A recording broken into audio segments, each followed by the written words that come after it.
Meus amigos, minhas amigas, bom dia. Graça e paz. Vocês estão felizes?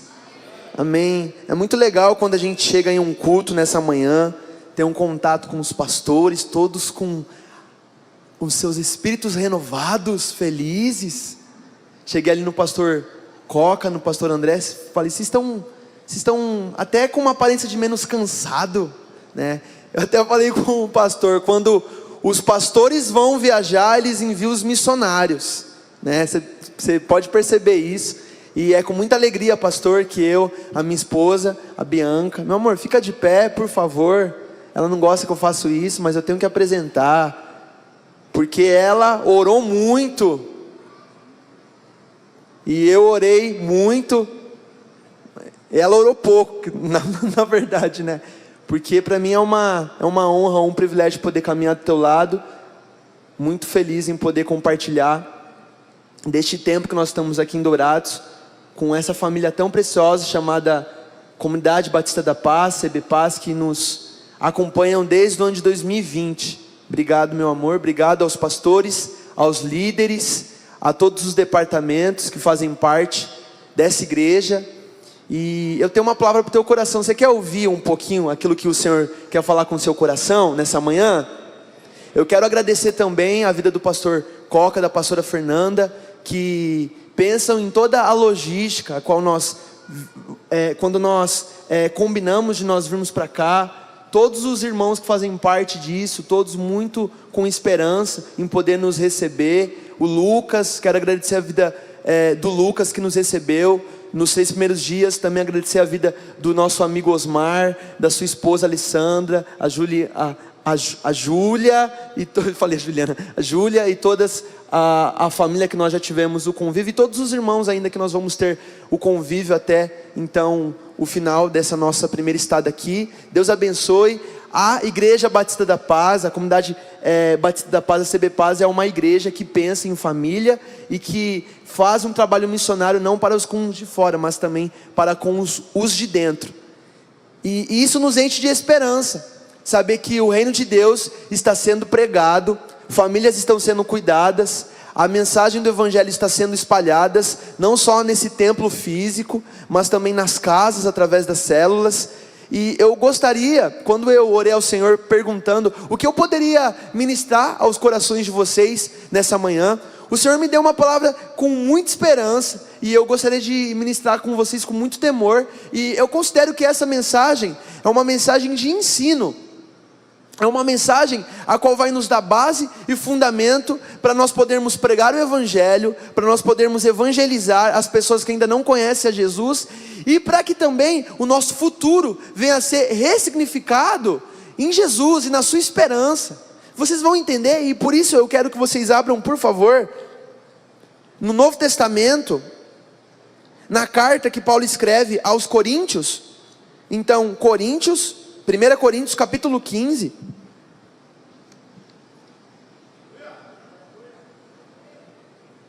Primeira Coríntios 15. Nós vamos ler alguns textos. Nós vamos, na verdade, não ficar apenas nesse texto, mas você pode ficar muito à vontade. Caso eu fale um texto rápido aqui e você não conseguir abrir no mesmo momento, escute a minha voz, e eu tenho certeza que você vai ter o entendimento completo daquilo que o Senhor, Ele quer falar com as nossas vidas nessa manhã. Amém? O Senhor, Ele tem uma palavra de esperança para essa igreja nessa manhã. O Senhor, Ele quer comunicar a você e a sua família aquilo que Ele deseja sobre a sua vida esse ano e os próximos que vão vir até que Ele venha. Amém? Então vamos lá. 1 Coríntios capítulo 15, vamos ler os primeiros versos e depois a gente acompanha o que o Senhor tem para nós durante essa mensagem. 1 Coríntios capítulo 15, o título diz assim: a ressurreição. Diz assim, lembro-vos, irmãos, o evangelho que vos anunciei, e que recebestes e no qual permaneceis, pelo qual também sois salvos, se é que guardais tal como vos anunciei, se não é que crestes em vão. Pois primeiramente vos entreguei o que também recebi de Cristo, porque Cristo morreu por nós, pelos nossos pecados, segundo as Escrituras, e que foi sepultado e foi ressuscitado ao terceiro dia, segundo as Escrituras. Versículo 5. E que foi visto por Cefas, em outras versões Pedro, e depois pelos 12, e depois, uma vez visto, por mais de 500 irmãos, dos quais a maior parte ainda vive, mas alguns dormem ou já estão mortos. Depois foi visto por Tiago, e depois por todos os apóstolos. Versículo 8. E por último apareceu a mim, como um que nasceu fora de época. Pois eu, o menor dos apóstolos, eu nem sou digno de ser chamado de apóstolo, porque eu persegui a igreja de Deus. Sou o que sou pela graça de Deus, e a sua graça para comigo não foi vã. Antes trabalhei muito mais do que todos eles. Não eu, mas a graça de Deus que está comigo. Último versículo. Então seja eu ou sejam eles, assim pregamos e assim nós estamos crendo. Amém? Sabe, eu queria comunicar a vocês nessa manhã de algo que às vezes assusta o nosso coração, ou nos deixa tristes. Mas como assim? Parece que isso é um paradoxo. O missionário sobe aqui e fala que a palavra será de esperança, mas agora ele está falando que ele quer comunicar algo que às vezes nos deixa triste. E eu queria que você fizesse uma pergunta para quem está na sua direita, e depois você vai fazer uma pergunta para quem está à sua esquerda. Pergunte para essa pessoa que está à sua direita o seguinte: qual foi a última pessoa que você visitou no leito de morte? De fato, pode ser no hospital, nos últimos dias da vida dela, ou até mesmo no ato do seu sepultamento, no velório. Pergunta aí, qual foi a última pessoa que você participou? Qual foi a última família que você participou de um enterro? É triste, né, nós lembrarmos disso. Talvez pessoas que estão aqui vão se lembrar de algum parente, de algum amigo querido, de algum membro que fazia parte dessa comunidade. Agora eu quero que você vira para outra pessoa. Pergunta assim: qual foi a última pessoa que você viu ressuscitar na sua frente? Alguém aqui já viu alguém ressuscitar em vida? Erga a mão. Nenhum milagre de ressurreição ainda aqui em Dourados? Ainda, mas vocês creem que até Jesus voltar nós podemos ver os mortos sendo ressuscitados aqui nas nossas ruas? Eu creio, a Bíblia nos dá ênfase para isso. Então, de um lado nós temos a morte, de outro lado nós temos a ressurreição. E o texto a qual nós estamos lendo aqui, de 1 Coríntios capítulo 15, Paulo, ele está separando um capítulo inteiro para falar sobre ressurreição. E ele começa assim, esse capítulo: meus irmãos, eu estou aqui para pregar para vocês, para que vocês possam se lembrar e guardar na memória de vocês aquilo que nós estamos anunciando. E a primeira memória que esses amigos devem lembrar e guardar, como vocês leram comigo: Cristo morreu pelos nossos pecados. Cristo morreu pelo meu pecado, pelo seu pecado, por todos que estão lendo esse texto. Mas a esperança do texto vai dizer que, além dele ter morrido pelos nossos pecados, ele ressuscitou. E ele foi visto primeiro por Pedro, depois pelos 12 discípulos. E enquanto Jesus ainda estava em vida, depois da sua ressurreição, ele passou ainda 40 dias com esses amigos, pregando o evangelho do reino. Foi visto por mais de 500 irmãos, depois da sua ressurreição. E depois foi visto por Tiago. E aí Paulo, ele se considera o último a quem Jesus se apresentou, mesmo não estando em vida com um corpo glorificado, porque para Paulo ele considera que ele também é um apóstolo, só que nasceu fora de época. E ele nem considera ser chamado de apóstolo, porque ele, antes de ter a revelação de Cristo Jesus, no caminho onde ele estava indo fechar mais uma igreja, apedrejar cristãos, lá no deserto de Damasco, ele tem a revelação do Cristo. Você conhece a história na conversão de Paulo ou de Saulo? E ele diz assim: eu não sou considerado em ser chamado apóstolo, porque eu persegui essa igreja. Só que mesmo recebendo a revelação de Cristo Jesus, e mesmo que Jesus se apresentou aos discípulos, a 500 irmãos, eu em vida, eu posso dizer que eu estou fazendo mais do que esses irmãos, mas não eu, mas a graça que está no meu coração, a graça que me foi dada. E essa graça, seja eu ou seja os discípulos, nós estamos pregando. E a pregação de Paulo aqui nesse capítulo é: Cristo ressuscitou. Nós lemos até o versículo 11. Só que depois, meus amigos, esse texto vai ter uma narrativa um pouco confusa. A mesma igreja que está recebendo a pregação de Paulo, dizendo: Cristo ressuscitou, antes ele morreu pelo meu pecado e pelo seu pecado, é a mesma igreja que tem um pouco de confusão, porque Paulo vai dizer o seguinte: olha, eu tenho anunciado a respeito da ressurreição de Cristo Jesus, mas existem algumas pessoas entre vocês que não estão acreditando nessa ressurreição. E aí Paulo ele começa a ter uma narrativa nesses próximos textos do capítulo 15 de 1 Coríntios, e a narrativa dele é o seguinte: se Cristo não ressuscitou, como que ele pode então perdoar os nossos pecados? E se Cristo não ressuscitou, como eu e você nós vamos herdar a vida em Deus, através da ressurreição também? E se Cristo não ressuscitou, os nossos pecados ainda não estão perdoados. Imagina só, gente. O principal fundamento da nossa fé, o pilar da nossa base cristã de evangelismo, da pregação de evangelho, para resgatarmos almas que estão no inferno e vindo para a glória de Deus, nós temos um trunfo muito especial. A principal pregação é: nós carregamos a cruz. A cruz foi o palco a qual Jesus demonstrou o seu amor.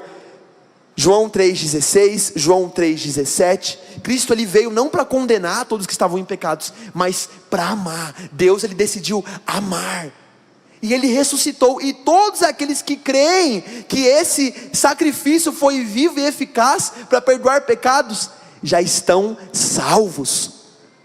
Mas os que não creem já estão condenados. Então imagina, se o evangelho a qual nós estamos carregando, a mensagem fosse: Cristo ele não ressuscitou, é um pouco mentirosa essa mensagem. Qual que é a certeza? Mas não, todos nós que aceitamos a Cristo Jesus, fazendo parte da sua família, sendo adotados por Deus através do seu Espírito, nós carregamos com muita esperança: Cristo ressuscitou, por isso que a morte não tem mais poder sobre a minha vida, e eu vou reinar com Ele durante toda uma eternidade. Amém? Então a Bíblia vai nos dar um respaldo sobre ressurreição. Nós já vamos entender o que Paulo quer dizer com a ressurreição. Em vida, por isso que eu perguntei para você: você já viu alguém ressuscitar? Mas com certeza você já viu alguém morrendo. E se alguém da tua família morre, você vai se preocupar com todos os detalhes. Tu vai se preocupar com o sepultamento, tu vai se preocupar com todos os encargos financeiros, tu vai se preocupar em como que o último momento de nós vermos aquela pessoa, aquele ente querido, mesmo que está morta, mas nós estamos observando com os nossos olhos, a pessoa que entregou a sua vida para Jesus, e ela já está com Cristo, e nós já vamos entrar aqui nesse detalhe, só que nós estamos vendo ali, morreu, depois de ter o ato fúnebre, vai vir lá o coveiro, vai cavar um buraco, o caixão dessa pessoa vai ser posto, e vai ser enterrado, e nós então voltaremos para as nossas casas, com a esperança de nós vermos esses nossos amigos, esses nossos entes queridos, um dia, com a glória de Deus. Só que olha só o quanto de força, energia, o quanto nós nos preocupamos, e o quanto nós entendemos que todos nós vamos passar pela morte. Ou melhor dizendo, se Cristo não voltar até lá, se nós estivermos aqui, e se você que está aqui nesse culto, se você fazer parte da geração a qual verá Cristo descer do céu, o seu corpo será glorificado, mas você não vai ter passado por esse ato fúnebre, de enterrarem o seu corpo. Só que, meus irmãos, o tanto que nós nos preocupamos com a morte, será que é o mesmo que nós estamos nos preocupamos, o mesmo que nós estamos nos preocupando com a ressurreição? Você já parou para pensar nisso? Um dos principais motivos de doenças, um dos principais motivos de preocupações de uma geração, seja jovem ou adulto, é a falta de esperança do futuro. É a ansiedade que toma os nossos dias. São as preocupações. E aí logo isso já vem um peso assim de morte. Estou mentindo ou estou falando a verdade? A ansiedade é uma ausência de futuro, uma ausência de perspectiva, de esperança. E principalmente uma definição de uma vida ressurreta com Cristo Jesus. Só que a Bíblia inteira, de Gênesis a Apocalipse, nós vamos ver alguns episódios de pessoas que ressuscitaram.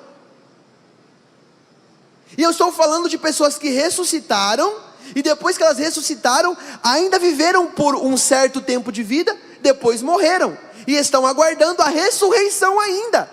Mas vamos dividir isso para que nós possamos entender. Olha só, a Bíblia vai nos contar de algumas ressurreições. A primeira ressurreição que nós vamos ver na Bíblia, se você quiser depois acompanhar na tua casa, ou se você quiser acompanhar aí no telão, 1 Reis capítulo 17, versículo 17 ao 24, a Bíblia vai dizer que existia o filho da viúva de Sarepta, a qual Elias viu esse jovem morto, e Elias clamou a Deus pela vida do menino. Deus ouviu a oração do menino e ele voltou a viver.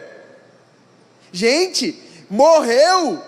Elias clamou por Deus e Deus trouxe a vida novamente a esse menino. Eliseu também experimentou disso. 2 Reis capítulo 4, versículo 32 e 37. O profeta Eliseu ressuscitou a filha de uma mulher sunamita que havia hospedado ele em sua casa. A mulher hospedou o profeta na sua casa, o filho da mulher morreu, e o profeta que estava hospedado na casa dessa viúva, dessa mulher sunamita, ressuscitou o filho da mulher. Nós vamos ver também Eliseu. Lembra que eu falei para você, se você já foi em algum ato fúnebre, qual que foi o seu último ato fúnebre? No enterro de Eliseu, meus amigos. No enterro de Eliseu, um morto é jogado junto à cova. Eu estou falando de forma literal. O profeta já tinha morrido, já tinha completado todo o seu propósito de vida. Foram enterrar o profeta Eliseu. Se você quiser depois acompanhar aí, versículo de número 13 de 2 Reis, capítulo 13, versículo 20 e 21. Ele estava morto, jogaram um morto na cova de Eliseu. Quando o morto bateu no corpo de Eliseu, puf, ressuscitou. E Novo Testamento, missionário, temos ressurreição? Temos ressurreição. Você se lembra quando Jesus, ele estava no meio de um funeral? Lucas capítulo 7, versículo 11 ao 17. Jesus, ele encontra uma viúva que estava sepultando o seu filho único. A Bíblia deixa claro, o seu filho único. Jesus teve compaixão, Jesus tocou no caixão daquele filho e ordenou que o jovem voltasse à vida. Uau, meus amigos! A morte traz um desespero, mas a ressurreição te traz esperança. A ressurreição te traz esperança. Nós precisamos estar familiarizados com essa palavra, ressurreição. Isso não é coisa de outro mundo, meus irmãos. Pessoas reais, de épocas antigas, de anos antigos, experimentaram disso. O porquê nós também não podemos ver isso nos nossos dias? Será que Deus mudou? Será que o evangelho está mudado? Não. Por mais que a sociedade está mudada, o evangelho e o poder de Cristo Jesus ainda permanece o mesmo. Você pode dizer amém nessa manhã por essa palavra? Olha só, e durante toda a escritura, o Novo Testamento, ele vai nos dando outras mensagens de pessoas que foram ressuscitadas. Lembra, por exemplo, quando Jesus ele está no caminho, e aí Jairo, um líder da sinagoga, pede para que ele vá até a sua casa porque a sua filha estava doente, mas no meio do caminho a doença era tão grave que a menina morreu. E aí Jesus, ele diz: olha, essa doença não é para a morte, mas para a vida. Algumas pessoas até acreditaram que ela estava doente, e algumas pessoas acreditaram que Jesus não tinha o poder de fazer a ressurreição. Lembra das mulheres que foram até contratadas para ficar chorando? Naquela época, mulheres eram contratadas para ficar chorando no leito de morte. E aí quando Jesus disse: essa doença não é para a morte, mas é para a vida, elas riram. Mas Jesus disse: Talita cumi, que significa: menina, levante-se. Nós podemos, e eu tenho a certeza que antes de Jesus voltar, você pode experimentar o poder da ressurreição. Isso parece loucura, gente. Como assim? Eu nunca vi alguém ressuscitar, mas diariamente eu vejo pessoas morrendo. É por isso que eu estou falando, nós precisamos trocar o nosso pensamento, de concentrarmos força em morte, e termos a esperança na vida. E aqui eu estou falando de vida literal, eu não estou falando de uma vida simbólica. A morte dos seus negócios, a morte do seu relacionamento, o Senhor precisa trazer restauração. Jesus tem o poder de dar vida em todas as áreas da nossa vida, inclusive na vida real, inclusive nessa vida a qual esse corpo nós estamos carregando. Isso é uma matéria que carrega uma vida real. Da mesma forma como de forma simbólica o Senhor pode dar vida no seu relacionamento, vida nos seus negócios, vida na tua vida financeira, sentimental, espiritual, o Senhor também tem o poder de dar vida a esse corpo, a essa matéria. Só que não para por aqui. Você vai ver outros textos, depois se você quiser acompanhar, Paulo passa por, pelo menos que eu encontrei quando eu estava estudando, 2 experiências de ressurreição. Dorcas, o Eutico. Só que, meus amigos, quando Paulo ia falar de morte, de ressurreição para os seus amigos, ele tinha uma narrativa. A narrativa de Paulo era o seguinte: lembra daquele texto que é muito conhecido entre vocês?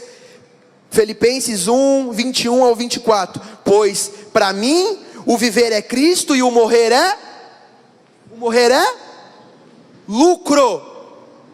Só que o mesmo texto que Paulo considera que para ele o viver é Cristo e o morrer é lucro, ele continua o texto falando o seguinte, coloca aí no telão para mim, Filipenses 1, do 21 ao 24.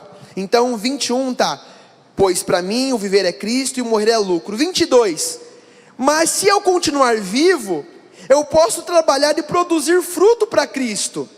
Na verdade, eu não sei o que escolher. Olha só, Paulo não sabe escolher, se ele quer ficar vivo ou se ele quer morrer. Por quê? Mas como assim Paulo não sabe o que escolher? Porque olha o que vem a seguir no versículo 23. Eu estou dividido entre 2 desejos. Quero partir e estar com Cristo. Paulo ele sabia, se ele morresse no mesmo exato, a sua alma já estaria em descanso e estaria com Jesus. A esperança de todo cristão é essa: se eu morrer eu estou com Cristo. Lembra que Jesus disse para aquele ladrão do lado da sua cruz: ainda hoje estará comigo no paraíso. Só que Paulo ele fala o seguinte: contudo, versículo 24, por causa de vocês é mais importante que eu continue a viver. Paulo queria estar com Cristo, não se importando mais com o sofrimento. Se eu morrer é lucro, eu vou ver Jesus, eu vou finalmente ver o meu amado. Mas o importante é que esse ensino sobre a ressurreição, esse ensino sobre a vida, esse ensino sobre o poder do nome de Jesus ainda seja espalhado por algumas cidades. Então, Jesus, me espera um pouquinho aí, eu preciso ainda continuar pregando para os meus amigos. Eu preciso continuar pregando para os meus irmãos. É por isso que todo cristão que tem na sua consciência as dificuldades da morte, mas principalmente a esperança da vida, ele deseja anunciar isso para amigos que não têm esse conhecimento. Meus irmãos, o Senhor está nos chamando essa manhã para que nós possamos ser lavados pela sua palavra e espalhar a sua vida nas ruas dessa cidade chamada Dourados. O Senhor está nos convidando a espalhar a mensagem da sua ressurreição nas nossas cidades. Uma mensagem tão falada em um momento de Páscoa, não é verdade? Nós falamos tanto sobre ressurreição na Páscoa, mas por que nós não falamos na ressurreição?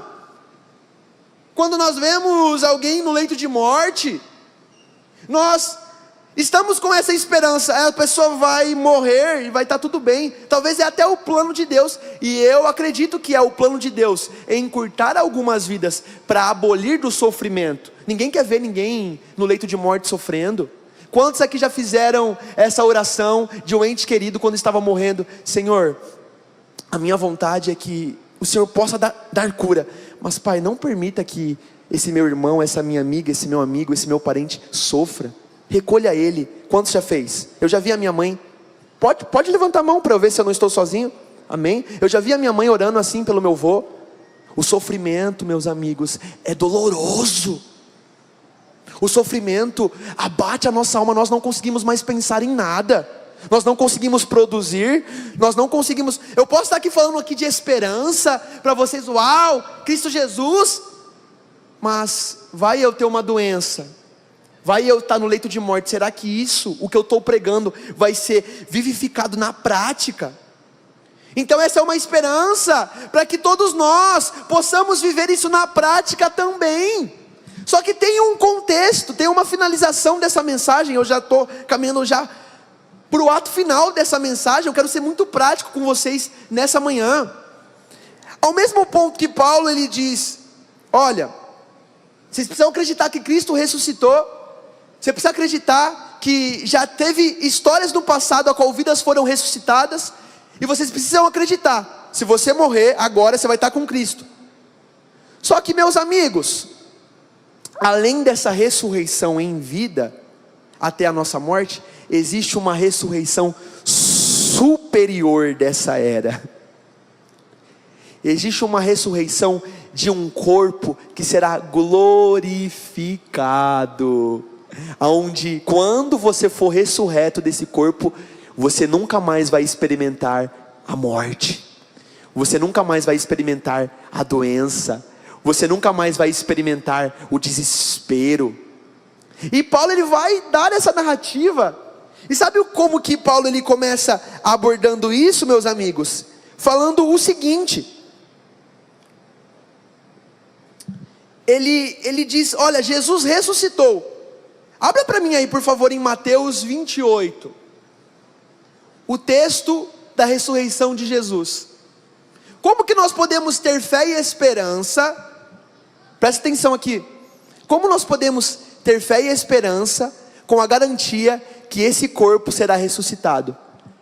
Deixa eu ensinar algo para vocês nessa manhã. Se você morrer amanhã, está com Cristo, você já vai estar em um lugar de descanso, em um lugar prazeroso, a qual a Bíblia nos afirma, chamado paraíso, terceiros céus. Só que a Bíblia diz que o seu corpo também vai ter um dia que ele será ressuscitado, e nós precisamos ter o ensino disso também. Como que nós temos a garantia que o nosso corpo será ressuscitado? Então presta atenção comigo, você morre, seu corpo fica, tua alma vai, tua alma fica com Jesus. Só que Jesus não descarta esse corpo aqui, meus irmãos. Nós não seremos fantasmas em um reino com o Senhor. Mas eu também não estou dizendo que você terá o mesmo corpo. Olha só, passado sábado, no começo do primeiro dia da semana, Maria Madalena e outra Maria foram ver o túmulo. E eis que houve um grande terremoto, porque um anjo do Senhor desceu do céu, e aproximando-se removeu a pedra. O anjo do Senhor desceu do céu. O que o anjo fez? E eis que houve um grande terremoto, porque um anjo desceu do céu, aproximando-se removeu a pedra, e depois que o anjo removeu a pedra, ele fez o quê? Sentou-se sobre ela. Próximo versículo. O aspecto dele era como um relâmpago, e a sua roupa era branca como a neve. 28:4. E os guardas, com medo do anjo, tremeram e ficaram como se estivessem mortos. Mas o anjo, dirigindo-se às mulheres, disse: não tenham medo, sei que vocês procuram Jesus que foi crucificado. Ele não está aqui, ressuscitou, como tinha dito. Venham ver onde ele jazia.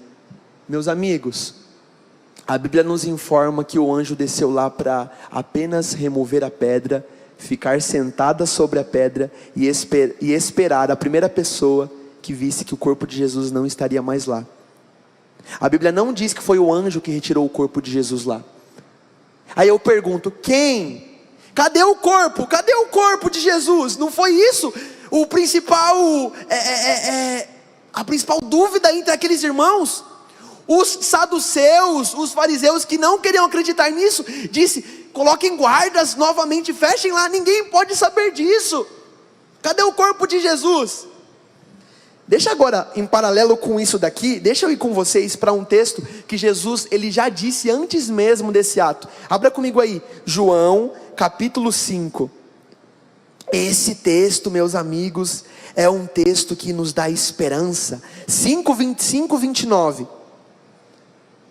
João 5, do versículo 25 ao 29, olha o que Jesus vai dizer. Eu vou ler aqui na minha Bíblia, você pode acompanhar aí no telão. Eu lhes asseguro que está chegando a hora, que de fato já chegou, em que os mortos ouvirão a minha voz, a voz do Filho de Deus, e aqueles a quem ouvirem, viverão. O Pai tem a vida em si mesmo e concedeu a seu Filho igual poder de dar a vida. Ele deu autoridade para julgar a todos, porque Ele é o Filho do homem. Não fiquem, olha, preste atenção no versículo, nesse versículo. Não fiquem maravilhados, em outras versões, não fiquem tão surpresos. Na verdade, vem o tempo, o Senhor está dizendo, vem o tempo, não aconteceu. Não aconteceu ainda este tempo. Deixa eu afirmar para vocês isso. Vem o tempo que todos os mortos ouvirão em seus túmulos a voz do Filho de Deus e ressuscitarão. Aqueles que fizerem o bem ressuscitarão para ter a vida eterna, e aqueles que continuarem a fazer o mal ressuscitarão para serem julgados. Meus amigos, Jesus, ele está afirmando que existirá um tempo, vem o tempo, que todas as pessoas que morreram com Cristo, a sua alma já está lá, mas vai ter um dia, e eu já vou entrar exatamente nesse dia, quando que vai acontecer, que os sepulcros, as sepulturas, os cemitérios, os caixões que estão debaixo de 7 palmos, como nós costumamos a dizer, quando Jesus disser: ei, meus filhos, ressuscitem, nenhuma madeira de caixão vai segurar aqueles que vão reinar com o Senhor para a vida eterna. Sabe o seu parente que morreu com Cristo? Sabe seu pai, a sua mãe, o seu avô que pregou o evangelho para você, o seu bisavô que está em algum cemitério dessa cidade, desse estado, desse Brasil? Ele vai ressuscitar. Todos os caixões dessa cidade, ao ouvir a voz do Filho de Deus, serão abertos e serão ressuscitados. Quem irá fazer isso? O Espírito que dá vida. O mesmo Espírito que ressuscitou Jesus dentre os mortos, dará vida a todos que estão esperando pela ressurreição do seu corpo. É por isso que eu preciso afirmar para vocês, a nossa alma está em um lugar de descanso, só que terá um tempo, meus amigos, e esse tempo se chama o dia do Senhor. Repita comigo, o dia do Senhor. O dia do Senhor. Sabia que todos os profetas literários, os profetas que você vê na Bíblia, todos em alguma parte do seu capítulo, ele diz sobre esse dia, e ele diz esse dia um pouco com medo, porque eles sabem que esse dia vai inaugurar a ressurreição dos mortos, dos que morreram com Cristo. Só que alguns profetas, quer ver só? Obadias, Joel, Jonas, Amós, Oséias, Isaías, Miqueias, Jeremias, Ezequiel, Daniel, Abacuque, Sofonias, Ageu, Zacarias, Malaquias. Todos os profetas, eles estavam anunciando isso. Todas as vezes que você lê algum desses profetas e está lá, o dia do Senhor, é esse dia que inaugura a ressurreição dos mortos em um corpo glorificado. Uau!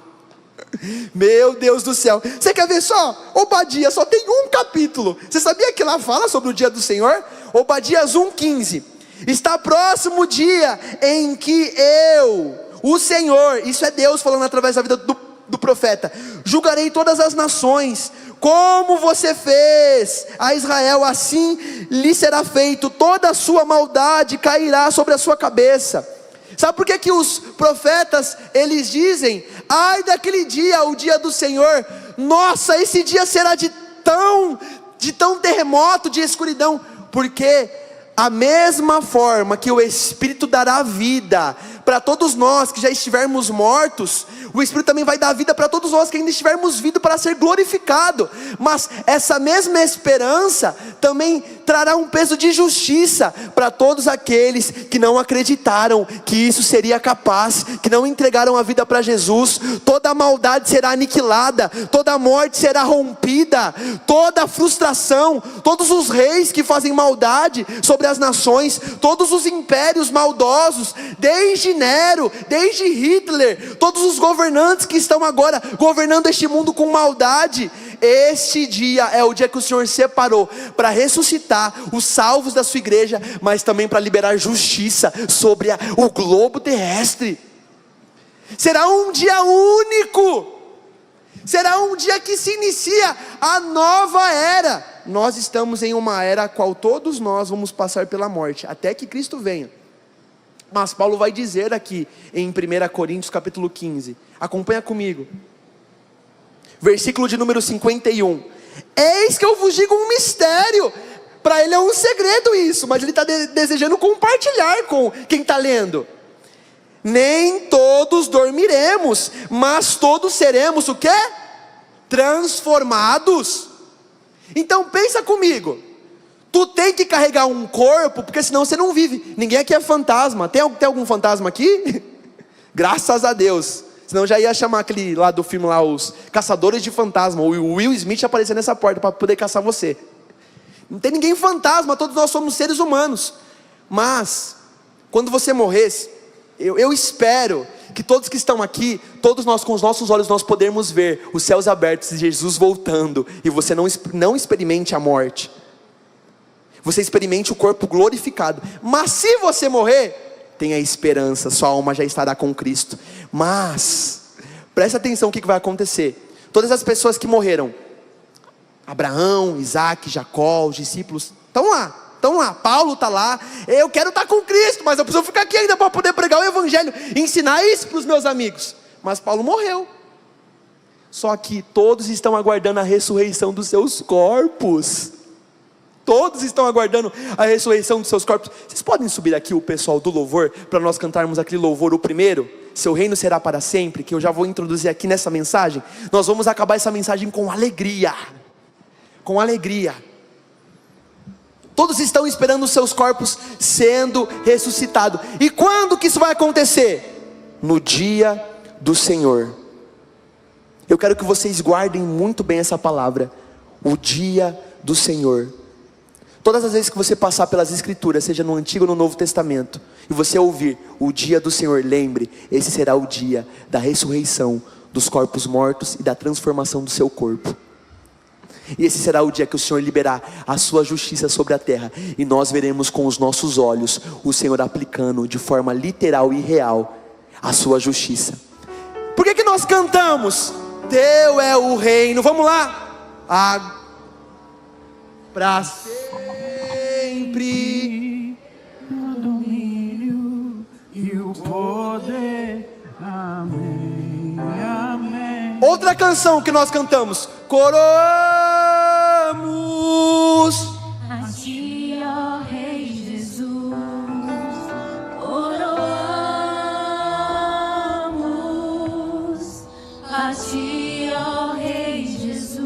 Aí você já vai se preparar aquela canção agora lá de júbilo. Nós vamos cantar aqui: teu reino será para sempre. O porquê que nós precisamos desse corpo glorificado e ressurreto? Ué, para mim acabou, morreu, acabou, não é, pastor? Às vezes nós nos perdemos. Para mim, quando eu morrer, acabou. Não se engane. Seu corpo será glorificado, porque ainda nós precisaremos participar de um reino de forma literal. Assim como lá na Inglaterra existe um rei, o rei Charles. A rainha Elizabeth morreu, passou para o rei Charles. Tudo que o rei Charles falar, está acontecendo lá. Monarquia. O reino de Jesus será igual, só que não terá nenhum tipo de falha. Ele será o rei sobre todas as nações. Você pode ficar de pé no seu lugar? Nós vamos experimentar de um reino real, meus amigos. Este reino será real. Nós vamos reinar com Cristo. Nós vamos experimentar. O porquê que você acha que Abacuque disse, 2,14: toda a terra será cheia do conhecimento e da glória de Deus. Já aconteceu? Não. Mas no reino do Senhor, toda a terra será lavada pelo seu reino, todo o seu conhecimento será lavado. Ei, as nações virão até este reino, em uma cidade chamada Jerusalém, em um trono físico. Jesus vai reinar de forma física, com o seu corpo glorificado. Ele passou 40 dias antes de subir aos céus, ensinando seus discípulos sobre a pregação do reino, dizendo: ei, preguem este reino, preguem este reino, eu estou voltando. Quem está voltando é um homem judeu com um corpo glorificado. É por isso que Ele vai nos dar um corpo glorificado, para nós reinarmos com Ele. Nós vamos participar de um reino real, em uma cidade real, com funções real. Vocês serão sacerdotes, vocês serão reis, vocês serão um povo de propriedade exclusiva, para podermos lavar o globo com o conhecimento e a glória de Deus. Isso tem que nos encher de esperança. Por isso que nessa manhã eu quero que o seu coração já se encha dessa esperança, chamando por esse reino. Todas as vezes que você cantar este reino, acredite, você não canta só por cantar. Nós não cantamos só de forma simbólica. Nós vamos ver de forma literal o céu se abrindo, o Rei dos Reis. Ei, deixa eu falar aqui um versículo para vocês. Apocalipse capítulo 19, 16 e 18. No seu manto e na sua coxa está escrito este nome: Rei dos Reis, Senhor dos Senhores. Rei dos Reis, Senhor dos Senhores. Então vamos declarar isso nessa manhã. O seu reino será para sempre. Vamos lá. Teu reino será para sempre. Cantei ao eterno Deus, pois nada consegue se comparar. Cantei ao eterno Deus, teu reino será para sempre. Cantei ao eterno Deus, pois nada consegue se comparar. Cantei ao eterno Deus, toda língua confessará tua grande glória, todos os reinos se dobrarão. Em louvor exaltado sempre será, e o teu reino jamais passará. Ó eterno Deus, toda língua confessará tua grande glória, todos os reinos se dobrarão. Em louvor exaltado sempre será, e o teu reino jamais passará. Ó eterno Deus,